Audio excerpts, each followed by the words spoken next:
Muy buenas tardes a todos, un gusto saludarlos en esta tarde un poco fría en Santiago. Lo que nos convoca hoy en día son los desafíos de desarrollar empresas y líderes conscientes. Para hablar de esto, lo primero que les quiero contar o que quisiera hacer es un cierto recuento respecto de lo que han sido para mí estos 15 años, un poco más de 15 años, dedicándome exclusivamente a hacer talleres y acompañamiento a grupos de personas en sus procesos de desarrollo de habilidades y de crecimiento personal. En ese contexto, lo primero que quisiera mencionar con esta foto es que siento que he ido caminando y he ido acompañando a otros y de paso creciendo mucho yo en el acompañamiento de procesos de múltiples personas con quienes hemos ido experimentando en cada uno de los talleres una forma particular de convivir que tiene que ver con practicar lo que es la aceptación del otro como legítimo otro, en nuestro Humberto Maturana, lo que es el escucharnos sin pretender llegar a una sola verdad y aceptando la diversidad, etcétera. Y en ese caminar también ha habido un foco del desarrollo de habilidades directivas, propiamente tal, desarrollo de liderazgo, coaching. Muchos años haciendo esto y muchos años que siento que me han permitido crecer mucho como persona y darme cuenta, como dicen por ahí, de que mientras uno más avanza, más siente que tiene que avanzar. Se abren muchas más miradas respecto de los crecimientos personales que faltan y de los desafíos que vienen por delante. En ese contexto les quiero contar que siendo directora hace ya varios años del diploma de liderazgo de la Universidad de Chile y siendo directora de la Universidad UNIAC del área de coaching fenomenológico y del magíster en coaching organizacional, de algún modo ha empezado a pasar con los años que he ido juntando o asociando ciertos aportes que hacen algunos autores y construyendo una mirada respecto de lo que es el desafío del liderazgo y el desafío de la formación ejecutiva o educación continua. La síntesis que a lo personal he hecho tiene que ver con, por un lado, los aportes de Freddy Kaufman, que escribe un libro llamado La empresa consciente, los aportes de Otto Scharmer, alemán, que trabaja en el MIT, creador de la teoría U, quien habla del punto ciego del liderazgo, y los aportes de la fenomenología, cuyo padre son los aportes de Husserl, Edmund Husserl, el padre de la filosofía. Y los quiero invitar un poco a sumergirnos en estos tres aportes para entender por qué nosotros hablamos del desafío de desarrollar empresas y líderes conscientes. Freddy Kaufman invita, siento yo, a una mirada de las organizaciones, de las empresas, a través de tres componentes, tres elementos, el ello, el nosotros y el yo. El ello podríamos decir que corresponde al esto, a lo que todos conocemos respecto del mundo de los negocios, que es el servicio o producto que ofrecemos, el nivel de rentabilidad que tengamos, la participación de mercado, estrategia de diferenciación versus una estrategia masiva, etcétera. El esto del negocio, eso lo conocemos hace un buen rato. Él incorpora dos pilares más. El siguiente es el nosotros, que tiene que ver con mirar también la dinámica relacional que ocurre entre los actores que hacen posible un negocio. Estamos hablando de los colaboradores de la empresa, de los stakeholders, o sea, proveedores, accionistas, etcétera. Entonces ponemos el ojo ya no solo en el esto, en el producto, en el servicio, sino también en el nosotros, en quiénes somos los que hacemos posible esto y cómo se da la dinámica relacional entre las personas que hacemos posible este negocio. Y la dimensión del yo como tercera dimensión, en la cual está la mirada del individuo propiamente tal, tanto desde el punto de vista de su desarrollo profesional como de su desarrollo personal. En ese sentido, vamos a decir que consciente es la capacidad de estar atentos a nuestro mundo interior y al que nos rodea para decidir cómo actuar frente a las circunstancias de una manera que honre nuestras necesidades, valores y objetivos. Es decir, cuando hablamos de estar conscientes, hablamos de estar habitando el aquí y el ahora, sin que nos secuestre este aquí y ahora, el pasado que no hayamos resuelto o la inquietud por la incertidumbre del futuro. Lo que hablamos es el desafío de poder estar presentes en el aquí y el ahora, conectados tanto con el nosotros, con el ello, con el nosotros y con el yo. En ese sentido, hablamos de una empresa consciente y de líderes conscientes cuando hablamos de personas y empresas que abordan estas tres dimensiones en todo momento de su negocio y comprenden que para que el negocio sea sustentable tenemos que hacernos cargo de las tres dimensiones. Hoy en día, probablemente, tiempo atrás, un inversionista miraba solamente el ello. Hoy en día un inversionista probablemente va a mirar el ello, el nosotros y el yo. Y quienes estén en condiciones van a ser quienes estén trabajando por una empresa consciente. Desde ese punto de vista, podríamos decir, tomando Freddy Kaufman, como les decía, que requerimos líderes conscientes que promuevan esta mirada de las organizaciones y del trabajo. Y desde el punto de vista de Freddy Kaufman, un líder consciente es alguien que tiene una responsabilidad incondicional, una integridad esencial, una humildad ontológica, es decir, como parte constitutiva de su ser, la humildad, comunicación auténtica, negociación constructiva, coordinación impecable y maestría emocional. Es decir, es un largo camino probablemente para llegar a desarrollar personas conscientes por sobre todo y luego líderes y empresas conscientes. Por otro lado, tomo el aporte de Otto Scharmer fundamentalmente en lo que refiere a cuando él habla del punto ciego del liderazgo. Otto Scharmer dice, el punto ciego del liderazgo ha consistido en no mirar el espacio interior desde el cual habita el líder. Es decir, él postula que con respecto al liderazgo hemos podido mirar muchas cosas. Hemos mirado qué hacen los líderes, hemos mirado qué no hacen, hemos mirado sus rasgos, sus circunstancias, sus contextos. Pero lo que no hemos mirado ha sido desde qué espacio interior está habitando el líder cuando hace lo que hace. Él habla incluso de que manteniendo todo constante, una misma persona, un mismo equipo, enfrentando el mismo problema y tomando la misma decisión, el impacto que va a tener en los resultados, la decisión que tome ese líder, dependiendo del espacio interior desde el cual esté habitando, va a ser radicalmente diferente.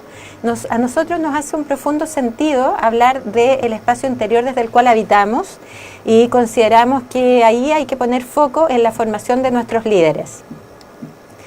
Si tomamos los aportes de nuestra colega Verónica Allende, periodista de la Universidad Católica, vamos a entender el espacio interior desde esta mirada como aquel espacio emocional desde el cual intencionamos la realidad.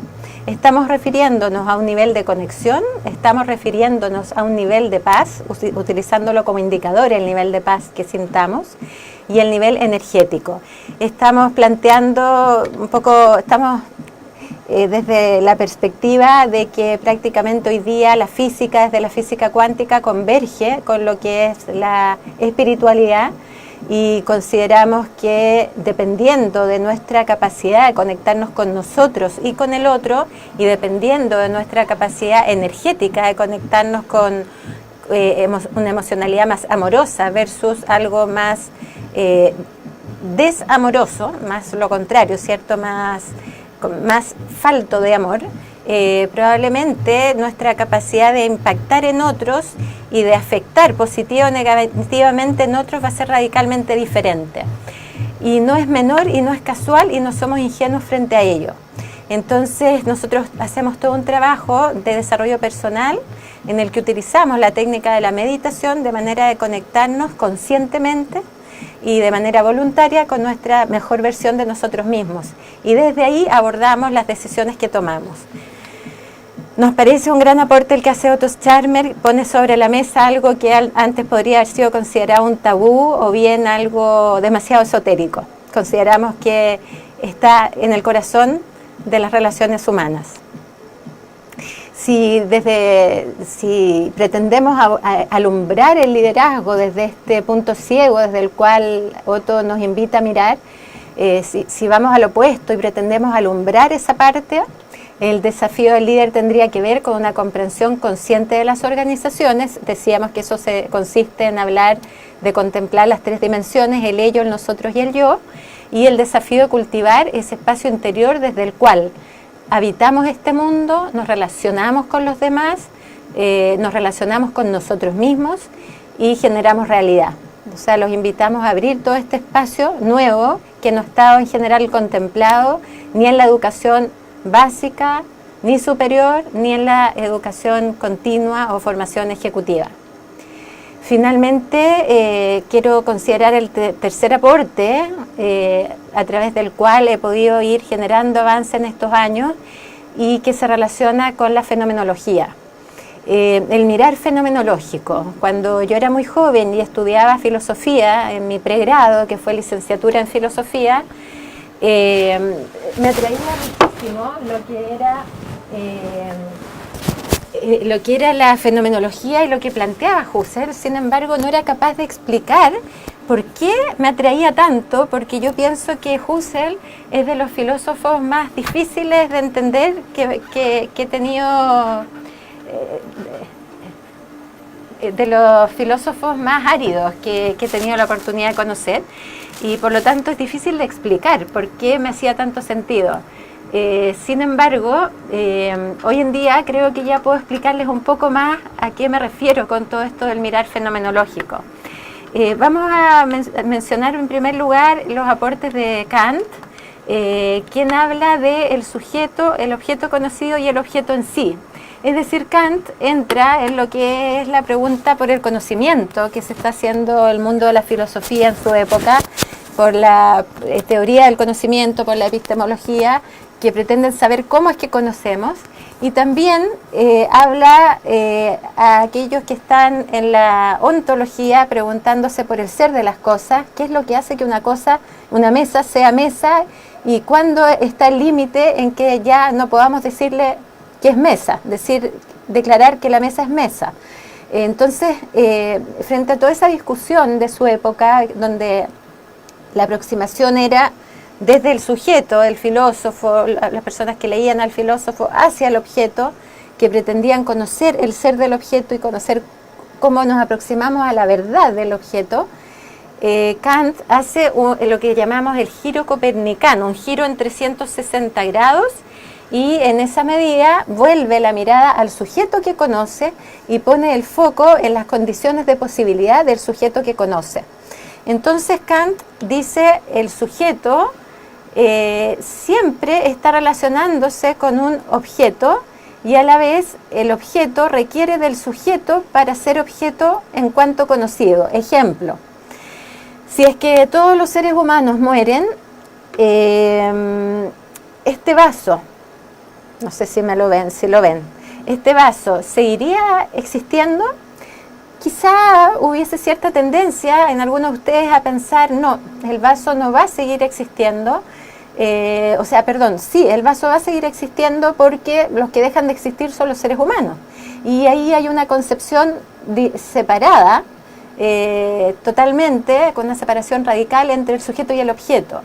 Sin embargo, desde esta mirada que les queremos ofrecer, podríamos decir que en la medida en que no haya un sujeto que perciba a este objeto como tal, que lo perciba en cuanto vaso blanco, el objeto puede seguir existiendo, pero como un esto, que si quedara vivo, por ejemplo, un gato, saltaría por esta mesa y pasaría a llevar un esto. Pero no habría un ser humano que lo percibiera en cuanto vaso y que lo nombrara como tal. Entonces, y otro ejemplo que les quiero dar, que suelo dar, es una amiga mía que en la época que yo la conocí en la época universitaria, y esta amiga mía nació sin olfato. Entonces, cuando uno nace sin olfato, se aproxima a la realidad desde los otros sentidos, pero no contempla el olfato. Si es que ninguno de nosotros le hubiésemos hablado de los olores, mi amiga se aproximaría a la realidad sin contemplar esa dimensión. Entonces la pregunta es cuántas dimensiones más, cuántos sentidos más podríamos tener para percibir de una manera más íntegra y más completa la realidad. Entonces, en realidad, nosotros no estamos en condiciones, no somos seres divinos y no tenemos una condición absoluta de seres absolutos para dar cuenta de la realidad en sí, de un modo absoluto. Lo que podemos hacer es dar cuenta de cómo vemos la realidad de acuerdo a nuestras condiciones de posibilidad de conocer. Entonces, Kant pone el foco, como les digo, con este giro copernicano en el sujeto que conoce y deja como un tercer elemento el objeto en sí, como algo a lo que no puede acceder el ser humano. Luego viene Edmund Husserl, el padre de la fenomenología, quien deja exclusivamente el sujeto y el objeto en cuanto conocido por este sujeto y ya se olvida del objeto en sí y habla de que hay una relación indisoluble entre el sujeto y el objeto en cuanto conocido por el sujeto. Esta relación entre el sujeto y el objeto en cuanto conocido por el sujeto es lo que él va a llamar el fenómeno. El fenómeno es esta, podríamos decir, danza relacional entre el sujeto y el objeto. ¿Qué impacto tiene esto? ¿Por qué esto es relevante? Vamos a decir algunas cosas, hay mucho más por desarrollar aún. Por un lado, vamos a decir que la fenomenología aporta una nueva forma de aproximarnos a la realidad y a nosotros mismos. Es una nueva forma que integra, en la cual no podemos separar, por ejemplo, el yo del mundo. Desde esta mirada, el yo ocurre en un contexto y dependiendo del contexto va a ser la forma del yo que va a emerger ahí. Lo mismo el mundo, no es el mundo implacablemente, el mundo es el mundo percibido dependiendo de quién lo percibe y de las características de quien lo percibe y de las valoraciones y emociones de quien lo percibe. Entonces vamos configurando la realidad en base a esta danza relacional entre sujeto y objeto. Luego vamos a decir que cualquier problemática humana tiene que ver con él o los seres humanos que lo están experimentando. Esto que puede sonar tan cotidiano, de decir si hay dos personas que tienen un problema entre ellos y probablemente un tercero va a comentar o va a pensar, aquí no puede ser la culpa de uno de los dos exclusivamente, aquí ambos tienen que ver en la dinámica relacional que está ocurriendo. Bueno, eso es muy fenomenológico, en la medida en que ve como integridad la danza relacional que ocurre entre esas dos personas. Frente a problemas relacionales, lo que mira es la danza relacional. Por ejemplo, cuando hablamos de aprendizaje profesor, es decir, no podemos separar lo que ocurre en el aula con los alumnos, con los estudiantes, se habla hoy día, de lo que ocurre con el profesor. Dependiendo del estilo del profesor va a ser lo que va a ocurrir y lo que va a dejar de ocurrir en la sala. Dependiendo del grupo de alumnos que tengamos o de estudiantes que tengamos, va a ser lo que va a poder hacer o lo que no va a poder hacer el profesor. Y en el ámbito del coaching, la dinámica entre el coach, que es la persona que hace coaching, y el coachee, que es la persona a la cual se le hace coaching, o que asiste a coaching, hay también desde nuestra mirada fenomenológica una relación indisoluble y a la vez el misterio del encuentro con el otro, es decir, una relación indisoluble que no es predecible ni predeterminable, ni podemos por tanto estudiarla de manera previa. Lo que podemos hacer es prepararnos desde la capacidad de conectarnos al máximo con nosotros, de manera de sintonizar en lo profundo con la persona a la que le hacemos coaching, para facilitar que emerja el futuro que esa persona anhela. Estos son los tres componentes que hemos mencionado que en mi carrera profesional he ido desarrollando y uniendo. De algún modo los puntos se unen a posteriori, como dice Steve Jobs en su charla de Stanford. A mí me hace mucho sentido eso. Y entonces esta mirada de la empresa consciente, esta mirada del punto ciego del liderazgo y esta mirada de la fenomenología va tomando forma y de algún modo nos podemos preguntar qué surge de esta juguera, qué surge de hacer converger estos tres pensamientos. Lo que surge son nuestras creaciones fundamentalmente aquí en la Universidad UNIAC, dentro de las cuales quiero mencionar hoy día lo que es el coaching fenomenológico, el cual fundé hace 2 años atrás, el coaching hace 3 años atrás, y el magíster en coaching organizacional, que es el programa que estamos haciendo también ya por comenzar la 4ª versión y que tiene como enfoque la formación de coaches fenomenológicos. Nosotros consideramos que la senda hacia lo consciente, la senda para preparar líderes conscientes y empresas conscientes, tiene que ver con hacer un acompañamiento a las personas hacer un proceso de desarrollo personal muy profundo en el que cambiemos nuestros paradigmas relacionales, en el que cambiemos la forma de comprender y ahondemos, profundicemos en lo que es realmente dimensionar lo que es la aceptación del otro como legítimo otro, lo que es hacerme cargo de mi mirada versus lo que es una verdad en sí, lo que es respetar la diversidad, lo que es seducir desde el lograr que otros vean posibilidades nuevas de manera genuina y articulando discursos que puedan convocar hacia sueños compartidos y hacia construcciones de realidad que hagan posible llegar más lejos de donde pensábamos que era posible. Y nosotros consideramos que el gran aporte que podemos hacer hoy en día en esta sociedad para construir crecientemente personas, una sociedad consciente a través de personas conscientes y líderes conscientes, es a través de nuestro programa de Magíster en Coaching Organizacional, en el que formamos coaches fenomenológicos. Algunas de las habilidades, de los beneficios de nuestro programa es que se incorpora una metodología relacional que es altamente efectiva para producir resultados con otros.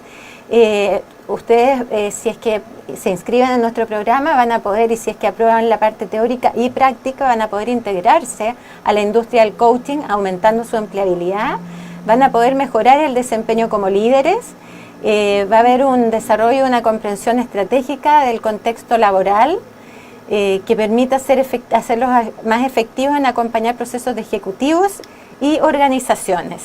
Nuestro programa dura 18 meses, 4 semestres, tiene modalidad semipresencial, lo que nos hace posible que la parte online sea una parte que nos posibilite una rigurosidad conceptual alta y a la vez que los presenciales los realicemos practicando, poniendo en práctica todo lo aprendido y estudiado.